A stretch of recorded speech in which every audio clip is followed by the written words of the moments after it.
There was a great rancher, and he owned a mammoth big ranch way in the northern part of Colorado near the mountain section.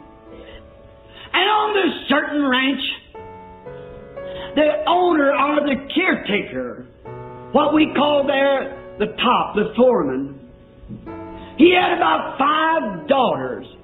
They were all beautiful women, young, single. And there was a little lady there, which was a cousin to these girls, that her father and mother had both deceased. And she was brought over there to live with her uncle. And those girls, they wasn't those fancy type of frilly frocks, you know, and they just took this poor little girl and they just treated her like she was some animal. All the hard work poured right on her. She washed the dishes, she cleaned up, she fixed the bunks, she had to do it all. And they just stayed around with polished fingernails and manicure, the stuff on their lips and all fixed up, you know, just prissy.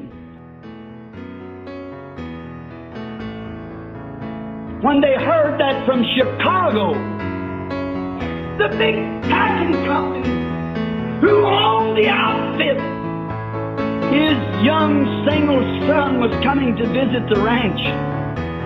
Oh, did they dike out in good clothes? And did they dress and make ready for his coming? And each night the conversation would be, they were going to dance this young man and marry him, then they would own the ranch themselves, for the son would fall heir to all. So they made themselves ready. Of course, that poor little cousin, that reminds me of an offcast somewhere. You can appreciate her. She was a beautiful woman, but oh my, she was a nice little girl, but she was not even considered among them, not as a relative, not even considered. So the poor little fellow just went ahead working, and when the young man arrived, they didn't know it, but he come looking for a wife.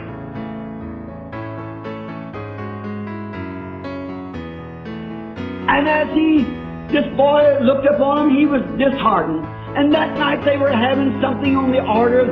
In them days, it's been long ago, they called it Charleston, which is just like a rock and roll. And they were going to throw one of those big parties. Many of you people remember that old Charleston dance they did back when I was a kid, when I was out there.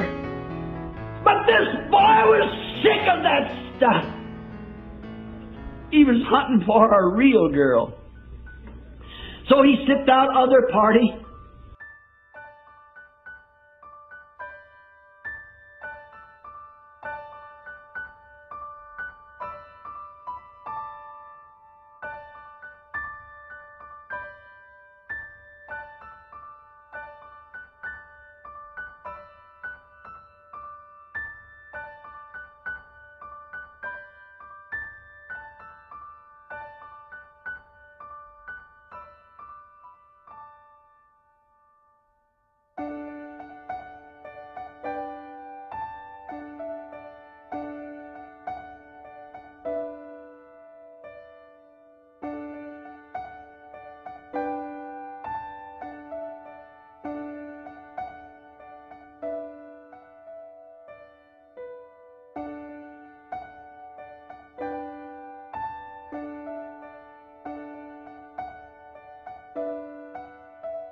Good evening. Don't be afraid of me. I want to tell you something. I come out here for one purpose. I come out to find a wife. I've been watching you, and I've found that you are a virtuous woman. I am so sick and tired of that fancy going on in the city. I find a character in you that they don't have. I want a wife with character. you just meet that specification. Will you marry me?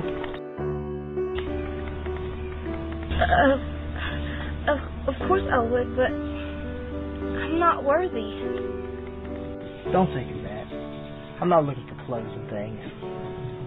Now, you make yourself ready. 1 year from this night, I'll be back to get you. Will you marry me?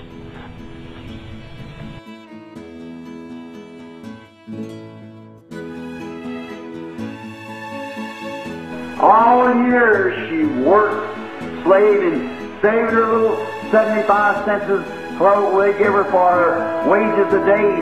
And she was saving up her money to buy her wedding gown, to make everything ready. Oh, that was all her thought, making ready. And she has made herself ready. She got her clothes, her wedding clothes, while her cousins laughed at her and made fun of her.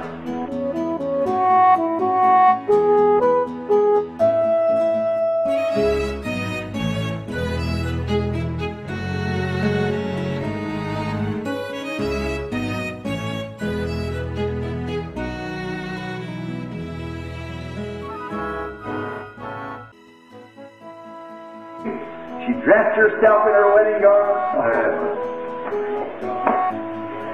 got all ready, cleaned up, and her little cousins come around and bowed by her and said, "Well, you silly little thing. Why, you know he didn't mean that. He wouldn't speak to or marry a girl like you." But she made herself ready anyhow.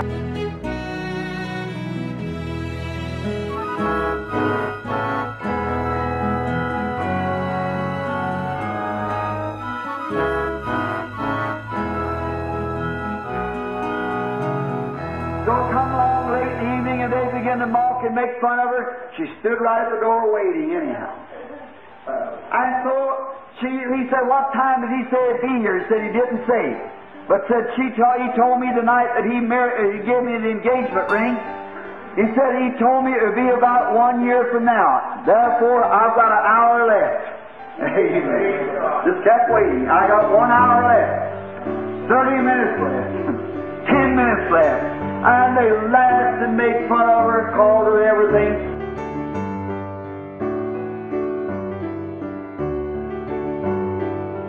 They said, "You poor little ignorant fool. Why, you know that man didn't mean that." And isn't that just exactly what they say today? How could a bunch of holy rollers, a bunch of people who hardly can write their own names, how would they ever be the church? How would a group like that ever be? But that's just all right. When we got engaged and felt that betrothal kiss of Jesus Christ on our heart to take away our sins, something tells us that He's coming back again. This is someday He'll come back.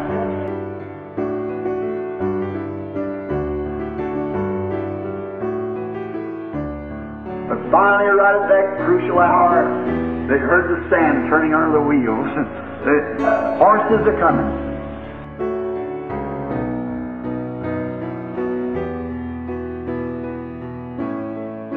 What a thing it was to see that little bride had made herself ready, jump out of the door and round through the rose-covered trellis out there to fly into the arms of the man that she loved and to be her husband, to pick her up in like that and be married and ride away.